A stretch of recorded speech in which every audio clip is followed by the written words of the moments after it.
Bienvenidos a un nuevo capítulo del podcast Magiac, un podcast donde hablamos de espiritualidad, brujería, temas que nos interesan mucho de este mundo, de esta práctica.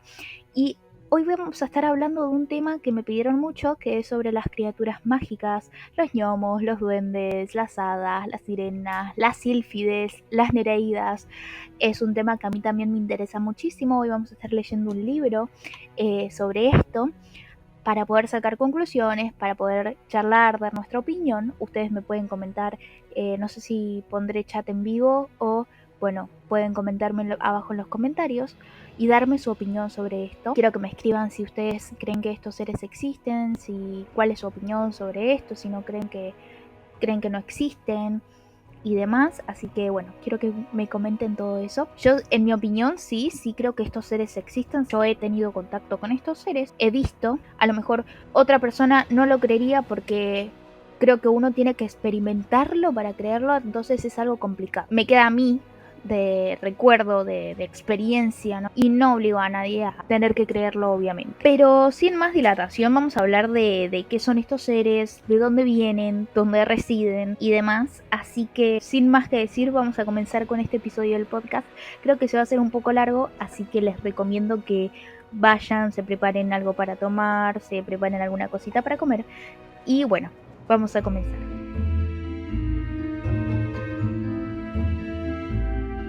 ¿Quiénes son los seres elementales?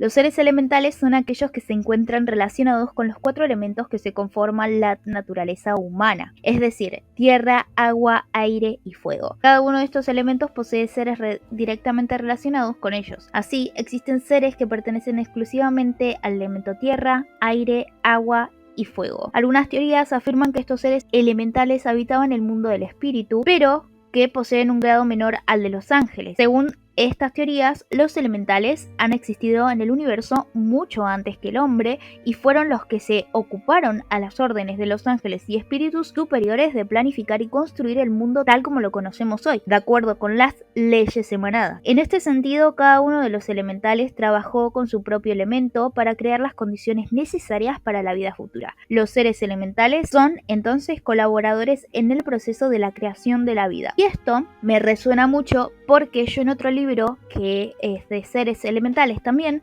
y que es de un escritor muy conocido que tiene varios libros de espiritualidad, también se dice que estos seres estaban mucho antes que los hombres y no es nada raro, y la verdad que es súper interesante y nada raro de que existan igualmente antes que los hombres. La comunicación con los seres elementales se comunican a través de oraciones, plegarias, pueden comunicarse con los ángeles, también se pueden conectar con otros seres que habiten en el mundo mágico de los elementos para pedir su ayuda y su protección, pero esto es obviamente dependiendo de la creencia, la visión que tenemos sobre estos seres elementales. Hoy vamos a estar hablando de los gnomos, duendes, hadas, trolls, elfos, sirenas, genios, silfos, gigantes, enanos, ondinas, nereidas, ninfas y salamandras. Y bueno, si les interesa alguno de estos seres, quédense, que vamos a estar hablando sobre qué son, cómo son, cuántos cuentos y documentaciones se presenta a los seres elementales como figuras humanizadas, con vestimentas particulares y que se comportan de forma enigmática. Algunas fuentes los identifican con lo diabólico y peligroso, mientras que otras los sitúan en un mundo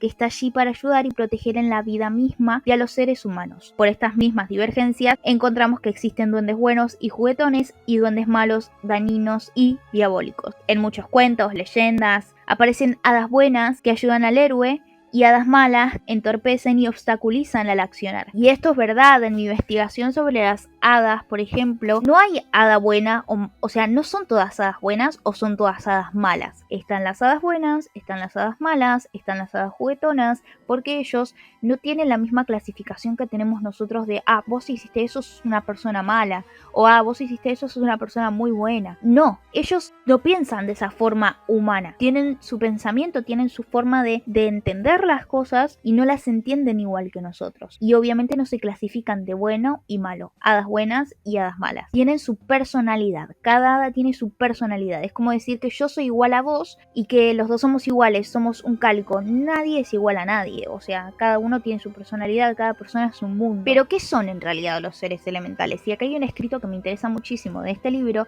que dice así: los elementales no pueden clasificarse entre los hombres porque algunos vuelan como los espíritus, no son espíritus porque algunos comen y beben como los hombres. El hombre tiene un alma que los espíritus no necesitan y los elementales no tienen alma y sin embargo no son semejantes a los espíritus. Estos no mueren y aquellos sí. Estos seres que mueren y no tienen alma son pues animales. Son más que animales, porque hablan y ríen. Son prudentes, ricos, sabios, pobres y locos, al igual que nosotros. Son la imagen grosera del hombre. Estos seres no temen ni al agua ni al fuego. Están sujetos a la indisposición y enfermedad humana. Mueren como las bestias y su carne se pudre como la carne animal. Virtuoso, vicioso, puro e impuro, mejor o peor, como los hombres. Poseen costumbres, gestos y lenguajes. Y es verdad, es que estas criaturas, vuelvo a lo mismo, en mi investigación siempre se habla de que no son inmortales, de que también mueren, de que tienen cierto tiempo de vida. Pueden morir antes, pueden morir más adelante, pero nunca son inmortales. Puede ser que sí, alguna criatura sí, pero la mayoría no. Ahora vamos a hablar de los gnomos, de qué son, cómo los tenemos representados nosotros. Y es que nosotros vemos que los gnomos pertenecen a elemento tierra y en este sentido son los que se encargan de proteger y mantener todo lo que se refiere a este elemento. Los gnomos son los custodios de las plantas, árboles, flores, hierbas, yuyos, piedras y bosques en general. Al vivir en la tierra se dice que conocen los lugares escondidos de los tesoros y también en muchos de ellos se afincan en las minas o trabajan en ellas al fin de cuidar y proteger los minerales del planeta. Los gnomos poseen una gran sabiduría, son alegres, juguetones, traviesos, pacientes, son grandes médicos en el arte de curar la vida natural, sobre todo lo vegetal. En diferentes países se les conoce como gnomo, gnome, pero en fin, ¿dónde habitan? Bueno, al parecer, obviamente, como hablamos del elemento tierra, estos habitarían en bosques, dentro de los árboles, cuevas, en las piedras, superficie de las flores, plantas, en el interior de las flores y plantas, en el interior de la tierra misma, en los jardines y en interiores de casa. Algunos autores y recopiladores de leyendas y cuentos clasifican a los gnomos según el lugar en el que viven. Así, por ejemplo, podemos encontrar gnomos de bosque, de minas, cuevas, de árboles, de jardines, de arenales, granjas, rocas y casas. Como sabemos, al estar relacionados con el elemento tierra, hay muchos estudios que dicen que los gnomos también se sienten muy mal cuando los seres humanos destruyen, desordenan, malgastan o empobrecen en forma indiscriminada todo aquello que proviene de la tierra, que ellos trabajosamente se ocupan de cuidar y proteger. Por eso recomiendan que los seres humanos se tomen el trabajo de cuidar el hábitat natural, que además cada vez que tomen una piedra, una planta, una flor o cualquier elemento que pertenezca al universo terrestre, a bien pedir permiso a los gnomos y procurar de darle las gracias. Parece ser que una de las razones por las que hace años que no se ven a los gnomos es porque ellos están muy enojados con los seres humanos debido al constante maltrato al que se somete la naturaleza. Pero en fin, ¿cómo son los gnomos? Los gnomos, según muchas investigaciones, son como enanitos que poseen una altura promedio de 15 centímetros, pero otras fuentes dicen que pueden llegar a medir hasta 30 centímetros. El gnomo típico que todos conocemos es el varón. Posee un rostro que se presenta arrugado, con mejillas muy rosadas y luce una barba larga, encanecida. Los ojos son pequeños y se presentan hundidos, y la frente es ancha, al igual que la nariz. La vestimenta se encuentra constituida por un sombrero rojo y alto, terminado en punta, con una camisa generalmente de color azul en tela rústica, pantalones anchos, botas de cuero, y se dice que en general lleva en su cintura una correa con herramientas y hierbas medicinales. Los gnomos son seres nocturnos, porque se dice que la luz del sol les hace daño. En cambio, la mujer gnomo, llamada gnómida, es un poco más pequeña que el varón. Sus mejillas poseen una coloración más rosada y su rostro es menos arrugado. La vestimenta suele ser una falda larga, generalmente hasta los tobillos, de color verde o gris, una blusa de color gris, zapatos o zapatillas, y también posee un sombrero alto y puntiagudo pero de color verde o verde oscuro. De las ñómidas se dice que eran muy trabajadoras y sumamente serviciales. Hay un escrito muy particular que es del año 470 después de Cristo que dice así: Publio Octavio mantuvo un encuentro con un ser muy especial, sobre el que escribió lo siguiente: Hoy he visto con mis propios ojos una persona en miniatura. Llevaba un gorro rojo y una blusa azul. Su barba era blanca y sus pantalones verdes. Dijo que hacía 20 años que vivía en estas tierras. Hablaba nuestra lengua mezclada con palabras extrañas. A partir de ese entonces he hablado muchas veces con ese hombrecillo. Dijo que descendía de una raza llamada Kuwaldén, palabra desconocida para nosotros, y de que solo existen unas cuantas en el mundo. Les gustaba la leche. Al igual que otra vez, le vi cómo curaba a los animales enfermos de los prados. ¿De dónde viene el origen del gnomo? Bueno, se le conoce porque apareció por primera vez en la obra de Nimpis Elementalia de Paracelso. Se dice también que fue Paracelso el primero en describir el aspecto físico de un gnomo. Por otro lado, se cree que el término gnomo proviene de la palabra genomus, que significa originario o nacido de la tierra. La estatuilla del gnomo se descubrió de que un hombre sueco llamado Frederick Ugar encontró en el año 1200 después de Cristo una estatuilla desde hacía muchos años en la casa de una familia de pescadores de Nidaros, en Noruega. Esta estatuilla estaba compuesta por una figura sentada sobre un pedestal. La figura, tallada en madera, representaba a un gnomo, y en el pedestal se encontraba grabada la siguiente inscripción: Nisse, Richtig Storsel. La traducción de esta inscripción resultó ser gnomo, estatura real. La altura del gnomo, sin contar el pedestal, era de 15 centímetros. Actualmente la estatuilla se encuentra en poder de la familia Olive de Uppsala, y numerosos estudios realizados a la estatuilla dan como resultado lo siguiente. Primero, la estatuilla tiene una antigüedad de más de 2000 años. Segundo, la madera con la que está construida era ya inexistente para el año 1200. Tercero, dicha madera procedía de Escandinavia. Y cuarto, las letras de la inscripción fueron grabadas muchos años después de la realización de la estatuilla. El hallazgo de la estatuilla hace pensar que los gnomos provienen de la primitiva Escandinavia. Si bien la mayoría de personas coinciden en afirmar que los gnomos son seres muy amigables y serviciales, hay otras que creen que no lo son. La duración de la vida de estos seres se les conoce como un ciclo de vida igual al del hombre. Nacen, crecen, se desarrollan y mueren. Pero la vida de los gnomos es mucho más larga que la de los seres humanos. En base a los escritos de Paracelso, se puede estimular que su vida dura alrededor de 400 años. Cuando los gnomos se van a dormir, dicen Slitsbates, que quiere decir buenas noches. Ahora vamos a hablar de los duendes. Los duendes son seres elementales del universo mágico que pertenecen, al igual que los gnomos, al elemento tierra. Una de las creencias más arraigadas sobre estos seres es que pueden cambiar de forma y tamaño a voluntad, y también que les encanta entrar en contacto con los seres humanos. ¿De dónde viene la palabra duende y por qué duende? Según el diccionario de la lengua española, duende significa especie de diablillo que, según se cree, causa trastornos en las casas. Según el diccionario de uso español de María Moliner, la palabra duende deriva de una abreviación de duend de casa, es decir, dueño de casa. Los duendes son seres que pueden brindarnos una gran ayuda, pero también son los que pueden desbaratarnos el hogar con sus travesuras. ¿Dónde habitan? Al ser elementales de la tierra, los duendes viven en bosques, selvas, árboles, plantas y en cualquier extensión que pertenezca a este elemento de la naturaleza, por lo que, junto con los gnomos, son los encargados de cuidarla y protegerla. Pero, por sobre todas las cosas, a los duendes les encanta vivir en las casas de los seres humanos, o cerca de ellas. En este sentido, los duendes son los gnomos protectores del hogar. A los duendes que viven en las casas se los suele denominar duendes domésticos, para diferenciarlos de aquellos que suelen habitar otros ámbitos terrestres. Desde los inicios de su vida, los duendes fueron considerados como seres que pertenecen a un plano de evolución intermedia entre los ángeles o los espíritus más elevados y el ser humano. ¿Cómo son? Los duendes son visualizados generalmente como hombrecillos más altos que los gnomos. También se dice que son elegantes, estilizados, pero según la fuente a la que se les recurra, se podría deducir que son hermosos o son desagradables, que son alegres y son juguetones, malvados o traviesos. Algunos dibujos los representan como adorables, graciosos, mientras que otros malévolos, peligrosos y desafiantes. Al existir una gran cantidad de duendes, la vestimenta con la que pueden presentarse es muy variada. Sin embargo, la mayoría de autores o recopiladores de leyendas y cuentos coinciden que los duendes son seres benignos, que gustan de hacer travesuras, pero no por maldad, sino por el solo hecho de ser divertidos y juguetones, y un poco infantiles. Se cree que el término duende deriva del vocablo duendo, el que a su vez sería una derivación del término celta deñet, que significa familiar o domesticado. Al igual que los gnomos y demás seres elementales, los duendes también pueden ser contactados por los seres humanos a través de la oración, de la plegaria, pero también los duendes pueden llegar a ser invocados inconscientemente por una persona. Muchas veces ellos están viviendo en una casa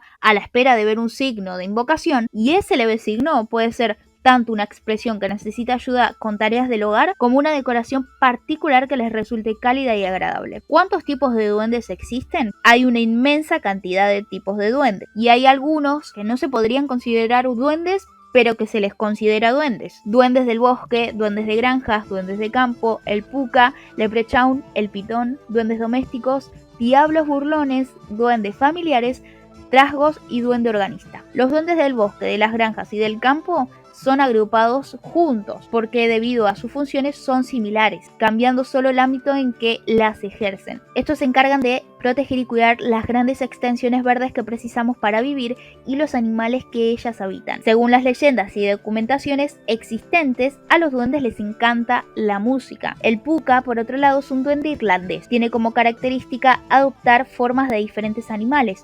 Las que más utiliza son las del caballo, perro y toro.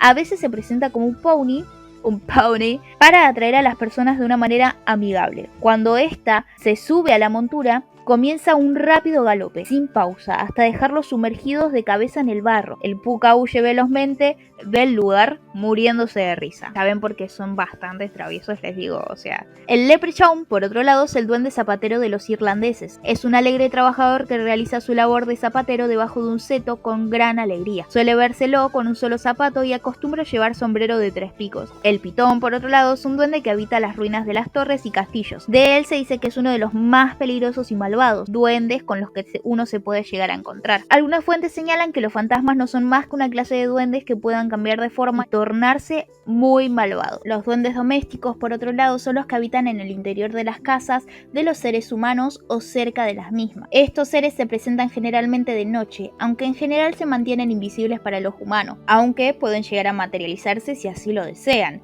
Son traviesos, juguetones y divertidos, aunque suelen ser bastante ruidosos a la hora de cometer sus travesuras. Si las personas con las que conviven en el hogar son de su agrado, suelen prestar su ayuda. Pero si no, pueden llegar a enloquecerlos desordenándoles el hogar como forma de demostrar su desagrado. Diablos burlones son los duendes que también pertenecen a los llamados domésticos, pero que se caracterizan fundamentalmente por divertirse escondiendo las pertenencias de los habitantes del hogar o cambiándoles de las cosas del lugar. En la cultura popular se encuentra más que afianzada la frase "debe de haber un duende en esta casa", cuando una persona asegura haber dejado tal o cual objeto en un determinado lugar y que éste ya no se encuentre ahí. Los duendes familiares, por otro lado, son duendes que tienen la particularidad de crear fuertes vínculos de unión con una persona determinada y ya no con un hogar particular. Muchos autores consideran que estos duendes viven para ayudar a esa persona con la que se ha unido de una forma muy positiva, pero otros refieren que estos duendes familiares son en realidad una especie de diablillo que, si bien ayudan a esa persona, lo hacen desde la brujería o energía negativa. Existen duendes burlones llamados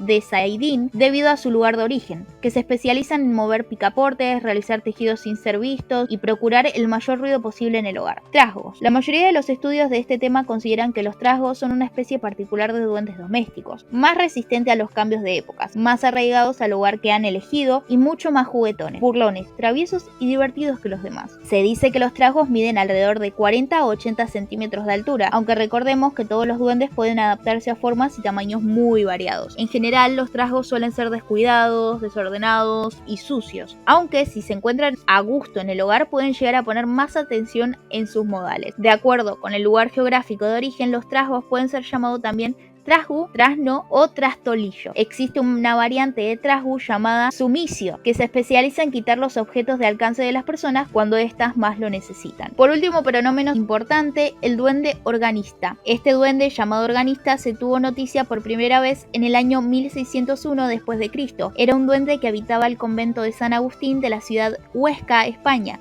Su ocupación principal consistía en tocar música desde las flautas y tubos del órgano instalado en dicho convento. Los duendes de origen inglés más conocidos son los denominados hobgoblins. Entre ellos se destacan dos especies llamadas brownies y pixies, que son muy divertidos y juguetones, pero que también suelen tornarse vengativos o dañinos cuando se enojan. Ahora vamos a hablar de los elfos. Los elfos son seres mitológicos nórdicos, es decir, germánicos y vikingos. En los tiempos precristianos eran considerados divinidades menores y se los llamaba Alf o Alfar. A las elfas se les denominaba Disir, pero con la llegada del cristianismo, los elfos fueron destituidos de su divinidad y tomados como demonios o simples personajes de cuentos populares. El origen del nombre elfo proviene del vocablo celta feiris, que significa mágico, semejante a las hadas. Otras fuentes consideran a los elfos como seres elementales del aire. Para estas fuentes, los elfos son seres pequeños encargados de custodiar y proteger el aire.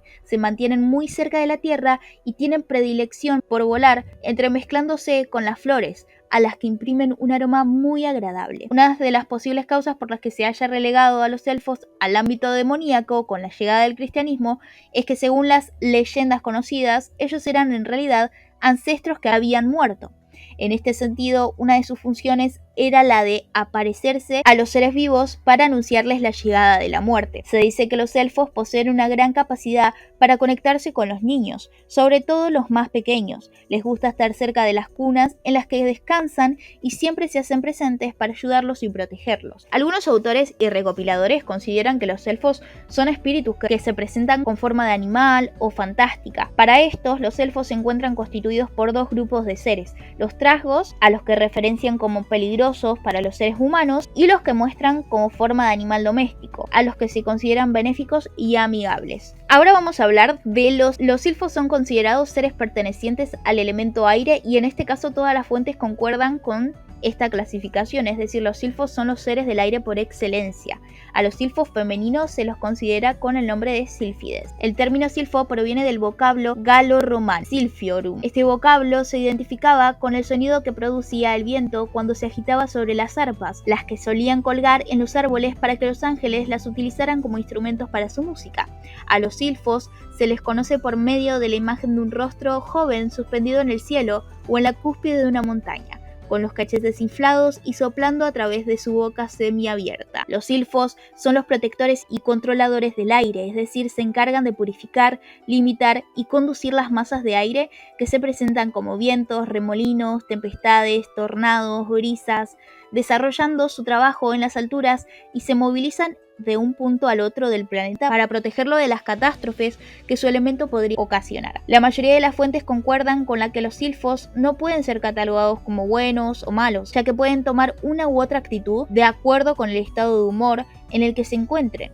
En este sentido se dice que ellos son volubles y ciclotímicos. Como ejemplo de esto, más allá de los repentinos cambios de humor, debemos tener en cuenta lo siguiente, como ocurre con la mayoría de los seres elementales. Los silfos también pueden encolerizarse cuando los seres humanos contaminan su ámbito de acción, y como su ámbito es el aire, puede ocasionar grandes tempestades que culminan en catástrofes, mostrando su disconformidad y enojo en forma concreta. Aprender a cuidar y proteger el medio ambiente se torna fundamental para los seres humanos, si desean que los silfos mantengan su temperamento en equilibrio. Ahora pasemos a los trolls. Los trolls son seres que se caracterizan por ser enormes. Tanto es así que aún no se encuentra bien definida su diferencia con los gigantes. Tienen la piel muy dura, lo que los hace ser invulnerables. Pero según cuenta la leyenda, si los trolls eran capturados a la luz del sol, se convertían en piedra. En los relatos de J.R. Tolkien, los trolls eran seres muy peligrosos, pero eran muy lentos en sus acciones, lo que se convertía en una gran desventaja. Los trolls proceden de la mitología escandinava. En sus orígenes eran vistos como seres sumamente peligrosos y dañinos, y también como los peores enemigos de los seres humanos. Pero posteriormente los trolls fueron tenidos como seres medianamente malévolos, que de vez en cuando cometían algún acto que pudiese perjudicar a alguna persona. Por otro lado, las hadas, el término hada proviene del latín